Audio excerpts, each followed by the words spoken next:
दिल्ली की रास्ता जो यूपी होकर ही जाती है और हमारे साथ हैं चंदौली के सांसद महेंद्र नाथ पांडे जी। इससे बात करें कि दिल्ली की सियासत इस बार क्या कर रही है, दिल्ली की सियासत पे क्या कहेंगे। दिल्ली की सियासत में अरविंद केजरीवाल की कलई खुल गई है और कलई इस रूप में खुली है। मैंने अभी आपको एक कथा सुनाई, फिर दोहरा दे रहा हूँ कि एक बार एक सियार जो है, जिसको संस्कृत में श्रृंगाल कहा जाता है, ये कथा पंचतंत्र में पंडित विष्णुदत्त शर्मा ने लिखी है। अनेक कहानियां हैं, बचपन में आप भी पढ़े होंगे। तो उसमें वो नील के कड़ाही में अंग्रेज के यहाँ गिर जाता है, निकल के आता है जंगल में, तो पूरा रंगा हुआ नीला नीला। लोग उसको कुछ दिन जंगल का राजा मान लेते हैं, यहाँ तक कि शेर भी उससे डरने लगता है।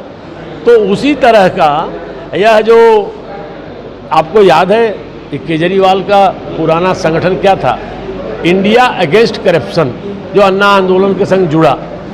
और आज वह इंडिया अगेंस्ट करप्शन वाले करप्शन में इतने आकंठ डूबे कि परत दर पर उनकी कलई खुल रही है, क्योंकि ईडी के कानून के धाराओं की बरसात हुई, इनकी कलई खुल गई। दिल्ली की जनता इसको देख रही है और इसका जवाब दिल्ली की जनता फिर से 7 लोकसभा सीटें भाजपा को जिता के देगी। इस बार के चंदौली से आप एकदम तीसरी बार बनने जा रहे हैं, ईश्वर करे कि अच्छा हो, रिजल्ट आए। लेकिन धन्यवाद। इस बार क्या मुद्दे रहेंगे चंदौली के? मेरे मुद्दे चंदौली में, मैंने एक लंबे अरसे बाद आज चंदौली में विकास की अनंत किरणें माननीय मोदी जी के आशीर्वाद से और माननीय योगी जी के राज्य सरकार के सहयोग से हमने संपन्न किए हैं। आज जन जन में उसकी चर्चा है। आगे चंदौली में, आज चंदौली को माननीय मोदी जी काशी में जो काम बड़े बड़े कदम उठाते हैं, उसका भी लाभ मिलता है। तो औद्योगिक क्षेत्र की बेहतरी और वहाँ होने वाली है। आज चंदौली आकांक्षी जिले में देश में 117 में चौथे स्थान पर है और चंदौली में आगे शिक्षा क्षेत्र में और सिंचाई के और भी सुविधाजनक। चंदौली में मैंने एक इंडो इजराइल एक्सीलेंस सेंटर बनाया है, जो बन निर्माण चल रहा है। वहाँ से वेजिटेबल खेती की एक ऐसी क्रांति होगी जो चंदौली सहित मिर्ज़ापुर, बनारस, गाजीपुर और जौनपुर, भदोही, इन सब जिलों में वेजिटेबल की खेती के दृष्टि से, और माननीय मोदी जी ने कार्गो का सिस्टम बनारस के बादपुर एयरपोर्ट में कर ही दिया। यहाँ से उत्पाद कच्चे माल को तुरंत देश के किसी कोने में, माननीय मोदी जी ने डीएफसीसी को चला दिया, चालू कर दिया।